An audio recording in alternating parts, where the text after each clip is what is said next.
Alors, c'est donc ça, c'est un tableau qui date de 1948 et qui a été réalisé par René Magritte. René Magritte est un peintre belge qui est né en 1898 et qui est mort en 67. 1967. Il appartient à ce qu'on appelle le courant surréaliste, même si c'est... Voilà, on pourrait encore pinailler pendant longtemps sur ces questions-là. Bon, il y a plusieurs choses dans sa vie, on ne va pas rentrer dans le détail puisque lui-même refusait de considérer que ça avait une importance. En tout cas, ce qui est important pour nous, c'est de considérer qu'à partir de 1928, il va commencer à côtoyer les cercles des surréalistes à Paris, et c'est surtout qu'à partir de 28-29, Magritte va produire une œuvre que vous connaissez évidemment de manière emblématique, qui s'appelle La trahison des images, et qui est ce fameux tableau avec une pipe, sur lequel est écrit « Ceci n'est pas une pipe ». Donc, très long travail sur cette question-là. Tout ça, ça s'appelle la question de la trahison des images. Et c'est ça qu'il faut arriver à comprendre. Il faut comprendre que l'énoncé ne fonctionne pas pour Magritte dans la logique de l'image. Donc, il fonctionne, pardon, dans la logique de l'image. Dans ceci n'est pas une pipe. Hein. Ça fonctionne pas dans la logique. Ça fonctionne dans la logique de l'image, pardon, et pas dans la logique des idées. Ceci est bien une pipe, mais en tant qu'image de pipe, ce n'est pas une pipe. C'est ça qu'il faut comprendre dans la question de la trahison des images. Donc, ce qui veut dire que la trahison des images nous apprend à faire une chose, c'est que nous apprend à regarder que ce qui est contenu dans les images, c'est peut-être quelque chose de plus que ce qu'on a l'habitude de vouloir voir. Et donc, c'est de ça qu'il faut qu'on prenne l'habitude, et c'est à partir de ça qu'il faut qu'on arrive à regarder le travail de Magritte. Alors, comment on va procéder pour essayer de faire un commentaire de cette œuvre? Moi, je vais essayer de le faire à partir de 6 modèles. Et après, je vais essayer de les détailler à partir des 6 modèles. Le premier modèle, c'est que dans la tradition de Magritte, c'est lui-même qui le dit, la peinture, sa propre peinture, dit-il, il ne faut jamais l'interpréter, mais la commenter. Donc, c'est ce que je vais essayer de faire. Je vais essayer de produire des commentaires et pas de l'interprétation. La deuxième chose, c'est qu'il faut comprendre que Magritte, a toute sa vie, absolument et radicalement refusé le symbole. Magritte a toujours dit « ce que je peins n'a pas de valeur symbolique ». Et là, vous en avez un des exemples les plus emblématiques de l'histoire de Magritte, qui est ce fameux grelot, qui accompagne quasiment toute une partie de ses peintures. Jusqu'au bout, Magritte n'a jamais dit ce que ça signifie. Est-ce vraiment un grelot? Est-ce que c'est autre chose? Personne ne saura jamais. Et j'essaierai d'en proposer une lecture à la fin. Vous verrez comment on essayait de se dépatouiller. En tout cas, ça veut dire que ce que je vois dans ce tableau ne doit en aucun cas être interprété comme un symbole. Alors évidemment, c'est complexe, puisque ce qu'on a vu chez Cornert au XVIe siècle, c'est l'inverse. C'est-à-dire qu'il faut interpréter les choses comme des symboles, et que ça produit même une sorte de surfonctionnement symbolique qu'on appelle l'allégorie. Ici, c'est tout l'inverse. Il n'y aura donc ni symbole, ni allégorie. Troisièmement, il va falloir saisir le tableau depuis ce que Magritte lui-même appelle le plan de l'image et de la peinture. C'est-à-dire depuis ce que la peinture est en tant que peinture, et pas depuis ce que la peinture est en tant qu'elle produit de la représentation. Et ça, on verra ce que ça déclenche et ce que ça produit. Quatrième méthode que je vais essayer d'utiliser. Alors, un des grands trucs sur lesquels Magritte est revenu lui-même un nombre incalculable de fois, qui est cette question que ce que ces peintures contiennent, ce ne sont pas des symboles, mais des mystères. Pourquoi ce sont des mystères et pourquoi les peintures contiennent des mystères? Parce que Magritte lui-même disait que les mystères permettent la possibilité d'enchanter la vie des idées. J'aime beaucoup ce concept de chez Magritte, d'enchanter la vie des idées, et qui tient une partie de sa peinture. J'ai oublié de vous préciser que toute une partie des méthodes que je prends, que je vous propose aujourd'hui, tiennent du travail que Foucault a fait à partir d'un entretien qu'il a réalisé en 1966 avant la mort de Magritte, avec Magritte, et qui a été publié en 1973 dans un petit livre qui s'appelle René Magritte. Non, ceci n'est pas une pipe, et qui a été publié en 1973 chez Fata Morgana, qui est un tout petit livre, mais qui est un livre extrêmement précieux pour arriver à comprendre la manière avec laquelle on peut regarder Magritte. Donc, la quatrième méthode, ce sera la question d'enchanter la vie des idées. Cinquième méthode, la plus compliquée, je vous en reparlerai parce que ça aussi, c'est une des thèses de Magritte, qui est qu'il faut saisir la peinture, non pas sur la ressemblance, mais sur la similitude. Alors ça, c'est une des thèses qui sera la plus importante pour moi aujourd'hui, et on essaiera de voir ce qui se passe. Et puis, sixième thèse, ce à quoi Magritte a joué toute sa vie, qui est la question d'appréhender l'idée que une peinture, de toute façon, ça se pense depuis la réception. Donc il y a une intention, mais c'est depuis la réception que les choses vont se faire. Donc c'est ça que je vais essayer de vous proposer. Je vais essayer d'utiliser ces six méthodes et puis je vais essayer de déployer un truc autour de ça. Cette peinture date de 1948 et elle est donc intitulée La mémoire. Si je décris le tableau, il y a 10 éléments dans ce tableau, précisément 10 éléments. Le premier élément qui est ici, qui est la signature de Magritte. C'est écrit Magritte.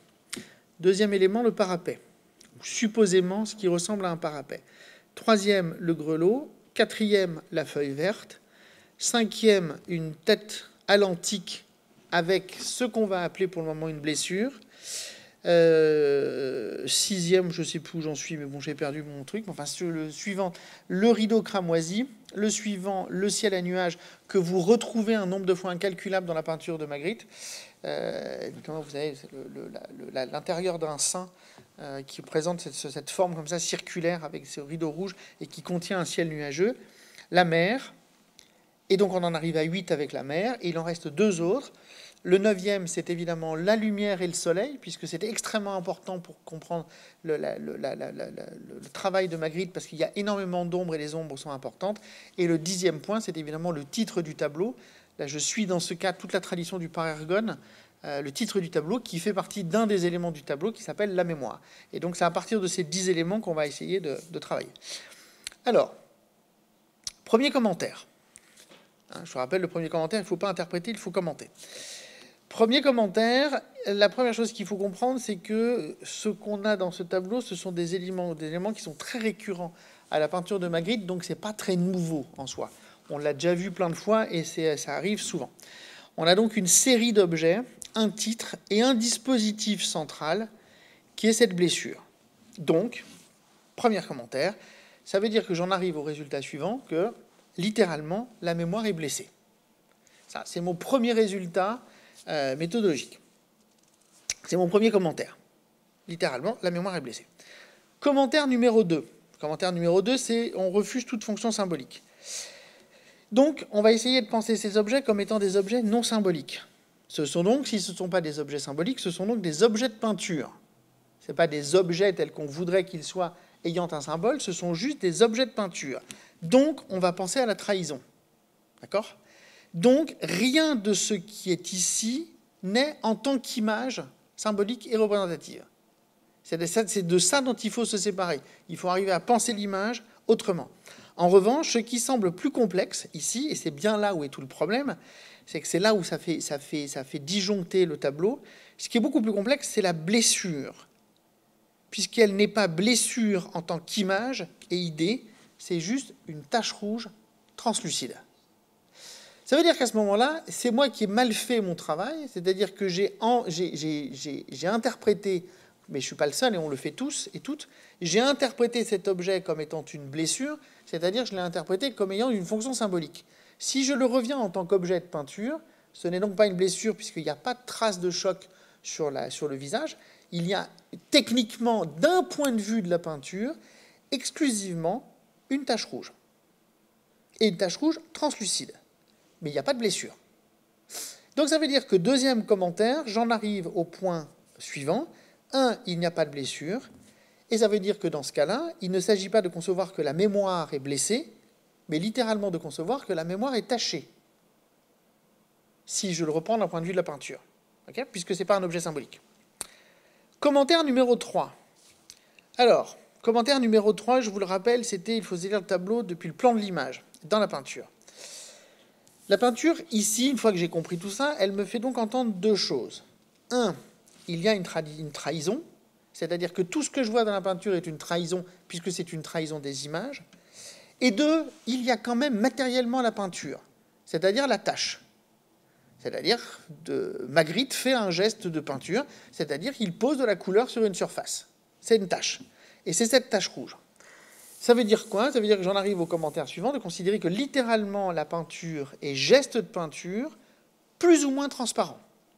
Alors, je vous renvoie à une autre œuvre qui, 20 ans plus tard, va être essentielle pour l'art conceptuel, qui est une œuvre de Mel Bochner qui sera faite en 69 et qui s'appelle Language It's Not Transparent, qui est un carré noir sur lequel, à la craie, Bochner écrit « Le langage n'est pas transparent, language is not transparent », et qui le fait en faisant du overdripped, c'est-à-dire qu'il demande à ce qu'on fasse couler la peinture, qu'on fasse une tâche. C'est-à-dire que ce qui va faire tableau pour parler de la non-transparence du langage, c'est un fond noir qui est produit sur le mur. Ben là, c'est aussi toujours cette question. C'est-à-dire que pour éprouver la transparence, je suis obligé de produire quelque chose derrière. C'est depuis l'image que je vais éprouver cette question de la transparence. Donc c'est ça qu'il faut que j'arrive à comprendre, c'est ça. Donc ça veut dire que j'en arrive à un troisième commentaire et troisième conclusion. Donc le premier, c'était la mémoire est tachée, la mémoire est blessée. Le deuxième, c'est la mémoire est tachée. J'arrive en troisième commentaire, littéralement, la peinture n'est pas transparente, mais c'est la peinture qui est tachée, puisque j'ai retiré même la mémoire qui était une fonction symbolique, et j'en arrive au point qui est le plus radical à cet endroit-là, puisque je ne pense que depuis la peinture, que c'est seulement la peinture qui est tachée. Et je n'ai donc que ça. Quatrième commentaire, puisque c'est la peinture, hein, je vous rappelle, c'est la peinture qui n'est pas transparente, et c'est la tache translucide qui va rendre la possibilité que la peinture soit tachée. Quatrième commentaire, c'était la question d'enchanter la vie des idées. Il y a donc une série de mystères dont tous les indicateurs sont ces objets qu'on est capable d'identifier, qui sont ce grelot, cette feuille verte, cette tête de plâtre à l'antique, ce rideau, le nuage, la mer, etc. Ça, les objets sont là. Les objets, je peux parfaitement les identifier, etc. Ce qui veut dire qu'à partir de ça, j'obtiens un résultat suivant, mais qu'on retrouve de manière récurrente dans la peinture de Magritte, c'est de considérer que la peinture, qui est un objet non transparent, est une combinatoire de mystères. Et donc, on en arrive, par rapport à ce que j'ai vu tout à l'heure sur Cornert. Cornert, on est dans cette idée qui appartient au XVIe siècle, que la gravure ou la peinture, c'est une combinatoire d'objets symboliques, et là, on en arrive à l'emblème, qui a été toute une tradition de la peinture occidentale. Ici, on est dans une rupture absolument complète. La peinture est considérée comme un objet non transparent, puisque ça produit une forme d'opacité, et depuis cet objet non transparent, eh ben en fait, je vais juste avoir une combinatoire de mystères. Cette combinatoire de mystères, elle n'appartient ni au symbole, ni à l'allégorie. Et c'est donc ça devant lequel je suis. En tant que spectatrice ou spectateur, c'est ça dont je dois faire l'épreuve. Commentaire numéro 5. Commentaire numéro 5, c'était la question de la ressemblance et de la similitude. Ça, c'est le plus compliqué. Alors, le régime de la similitude, alors ça aussi, je vous renvoie au texte « Ceci n'est pas une pipe » de Foucault, hein, publié donc en 73. Il faut essayer de comprendre ce que c'est. Qu'est-ce que c'est que la similitude? La similitude, c'est ce qui permet que des choses différentes entretiennent un rapport entre elles. C'est ça, la similitude. Je dis bien, ça permet que des choses différentes entretiennent un rapport entre elles. Ça, c'est la similitude. Et ça, c'est l'image qui le permet. Elle produit... c'est ça qui le fait. Et elle produit en fait du semblable. Le semblable, ça renvoie au latin similis, qui a le sens d'image chez les latins, dans un même instant qui se dit simul en latin, et qui est la question de la représentation. C'est-à-dire que vous voulez produire une image, il va falloir combiner des choses qui sont plus ou moins mystérieuses pour pouvoir, dans un même temps, arriver à fabriquer une combinatoire. Et ça, c'est cette relation entre les deux. La peinture est donc, pour Magritte, un pur objet métaphysique. C'est un objet métaphysique parce que la peinture, vous ne voyez pas des éléments que vous allez devoir décrire. Ce que vous voyez dans la peinture, c'est le plan de disjonction entre l'image et la représentation, entre le similis et le simul. Et c'est ça que vous voyez, et c'est de ça qu'il faut faire l'épreuve dans la peinture de Magritte, et c'est ça qui est évidemment si difficile, puisque nous venons tous et toutes du plan du symbole et du plan de l'allégorie. Donc il faut se détacher de tout ça pour arriver à comprendre que chez Magritte, la peinture est fondamentalement métaphysique. Elle nous fait l'épreuve de ce qu'est la différence entre l'image et la représentation. Alors, ça veut dire donc qu'à partir de ce moment-là, il faut que je comprenne cette question de la représentation. Alors, je vais vous citer un court texte de Magritte, mais que j'aime beaucoup. Alors, ce texte, je le tiens évidemment du livre de Foucault. Magritte dit la chose suivante. Donc, il répond, c'est un entretien qu'il fait avec Foucault, il répond aux questions de Foucault. Il dit « C'est, me semble-t-il, que, par exemple, les petits pois entre eux ont des rapports de similitude à la fois visibles, leur couleur, leur forme, leur dimension, et à la fois invisibles, leur nature, leur saveur, leur pesanteur. Il en est de même du faux et de l'authentique, etc. Les choses n'ont pas entre elles de ressemblance. Oui, c'est ça, les choses n'ont pas entre elles de ressemblance, elles ont ou n'ont pas des similitudes. Toute l'histoire de la peinture chez Magritte est liée à ça. Ce n'est pas un problème de ressemblance, c'est un problème d'une expérience, de savoir si elles ont ou si elles n'ont pas des similitudes. Et il rajoute la chose suivante, il n'appartient qu'à la pensée d'être ressemblante. Ça, c'est extrêmement intéressant, ça. Il n'appartient qu'à la pensée d'être ressemblante. C'est-à-dire que c'est la pensée qui produit la ressemblance, ça n'est pas l'image. Elle ressemble en étant ce qu'elle voit, entend ou connaît, elle devient ce que le monde lui offre. C'est la question qui reviendra sur la question de la plasticité des images, etc. Mais en tout cas, l'image, elle, non. Parce que l'image, elle repose sur d'autres fonctionnements. Conclusion de ce 5e commentaire.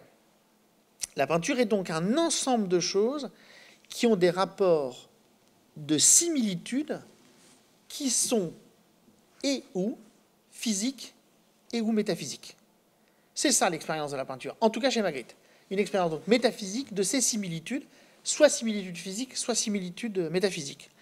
Donc ici, tout est comme des petits pois, c'est-à-dire que tout ce que je vois dans le tableau, je dois le penser comme un plat de petits pois. Ce ne sont que des petits pois, ce que je vois. Ce ne sont que ça. Sauf la tache semi-transparente qui se pose sur les choses de la peinture. Donc l'événement de la peinture est ici exclusivement cette tache. Ce n'est pas les éléments qui sont donnés les uns avec les autres. Après, libre à vous dans la réception de fabriquer des connexions dans ces objets de mystère. Mais c'est ça qui est extrêmement important.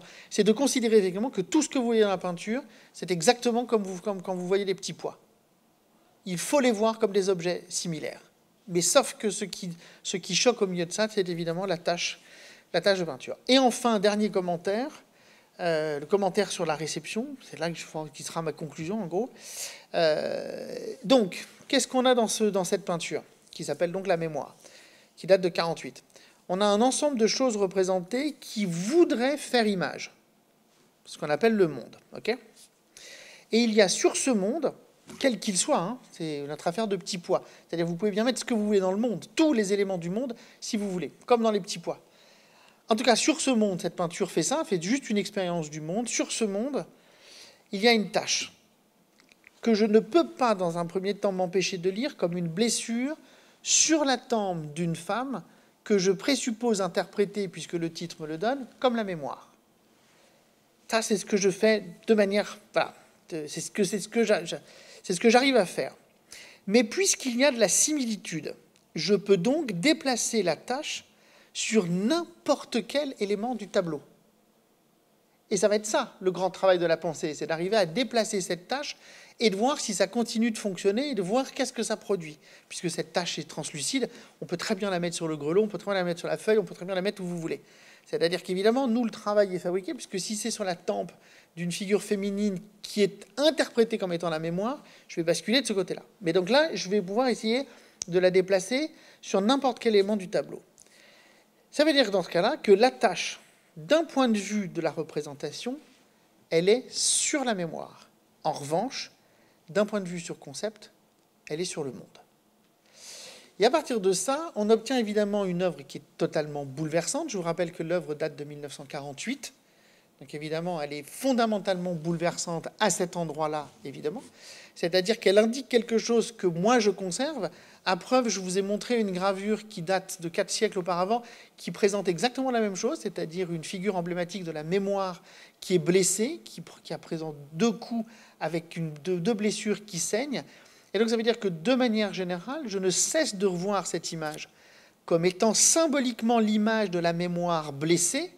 Nous sommes en 1948, nous sommes de toute façon en tant qu'être toujours face à de la mémoire blessée, et en même temps je dois faire l'effort, puisque c'est une œuvre de Magritte, de me déplacer sur un autre champ, c'est-à-dire de quitter le champ de la ressemblance dans la représentation et aller du côté de la similitude. Ce qui est taché, ce qui est fondamentalement taché, ce n'est pas exclusivement que d'un point de vue symbolique la mémoire, ce qui est taché, c'est fondamentalement l'expérience du monde. D'où cette présence d'une tâche qui est une expérience de peinture qui me dit quelque chose sur une expérience du monde. Ma première lecture, je le répète, et de considérer symboliquement que c'est la mémoire qui est blessée et que c'est la mémoire qui est tachée. C'est-à-dire que le sang coule, et donc c'est la mémoire qui est abîmée. C'est elle qui est blessée. La seconde chose, c'est de considérer, si je suis sur un plan de la similitude de chez Magritte, ça veut dire que ce que je regarde, en fait, ce n'est pas un problème de représentation, c'est un problème du monde. C'est le monde qui est recouvert de cette tache, et c'est cette tache qui se déplace sur n'importe quel de ces éléments. Et c'est donc le monde qui supporte cette tache semi-transparente, parce que c'est le monde qui est taché, et c'est le monde qui supporte cette question-là. Donc ça veut dire que j'ai donc ces deux plans. Soit je continue de le regarder comme un objet de représentation, soit je continue de le regarder comme un objet métaphysique beaucoup plus profond, beaucoup plus sombre, qui est de considérer que quel que soit l'objet qui est représenté, tout objet représenté est donc taché.